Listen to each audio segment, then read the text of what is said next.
Data from the UN shows Russian bombs and bullets have destroyed $100 billion worth of Ukrainian infrastructure since the conflict began.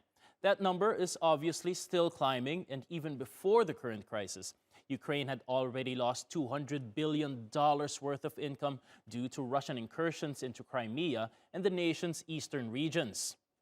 All three of Ukraine's biggest cities, which are the heart of the nation's economy, are under siege by Russian forces. The most important is the capital, Kiev. It has a population of close to 3 million people, and it's the base for industries like aircraft production and maintenance, manufacturing, and of course the nation's banks. Those businesses and the consumers who call Kiev home account for about 16% of Ukraine's GDP. Let's take a look now at Kharkiv, a city of 1.4 million people and Ukraine's version of Silicon Valley. The area houses about 500 technology firms that employ 45,000 professionals. Accounting giant KPMG says that industry is worth around $1.5 billion. Let's turn now to Odessa, a city of about 1 million people and an economy that revolves around its ports, which are Ukraine's busiest. In a normal year, Odessa can handle around 145 million tons of cargo. That includes agricultural products as well as energy shipments like oil and gas. But the ports have been closed since the Russian bombardment began. Right now, Ukrainian officials are already projecting a loss of around $6 billion from the nation's inability to ship out the crop harvest scheduled for June. That's also important from a global perspective. The country is known as the breadbasket of Europe, and Odessa is one of its two most important regions for crop growing. 70% of Ukraine's 600,000 square kilometers of land is used for farming. 12% of the world's wheat exports and 16% of its corn grow on those fields.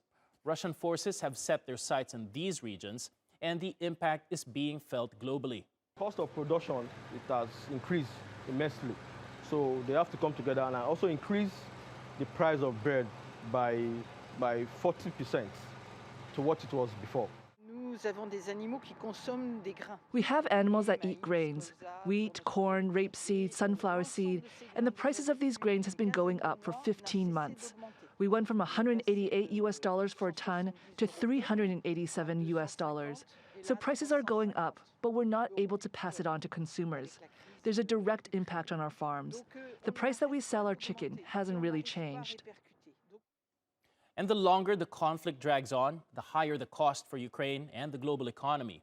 That's according to Gabriella Legrenzi, an associate professor of economics at Keele University in the UK. I spoke to her earlier about how the Ukrainian economy is faring and what it will take to recover. Wheat, barley, and corn are typically the most important exports for Ukraine. Around 90% of Ukraine exports are cereals, together with 12% in vegetable oils. Data that we have got from Ukraine, but obviously it's difficult for Ukraine to have the entire situation under control. It's that around 50% of the sowing of crops has been covered. So you see that this is quite a large impact. Depending on how the conflict ends, depending on the territory that Ukraine will have after the conflict, cost of reconstructions are going to be high. Ukraine will necessarily depend on international helps. There are several different strategies that are put that have been used also in the past by international organizations with respect to loans, with respect to very low interest loans.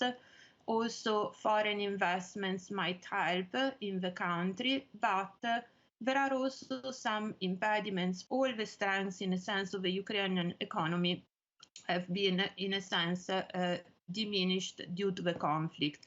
And also the uncertainty of future relationship with Russia, given the fact that Russia is an important trading partner for Ukraine. We also need to consider, nevertheless, other risks which are a bit more unpleasant. In particular, the Corruption Perception Index.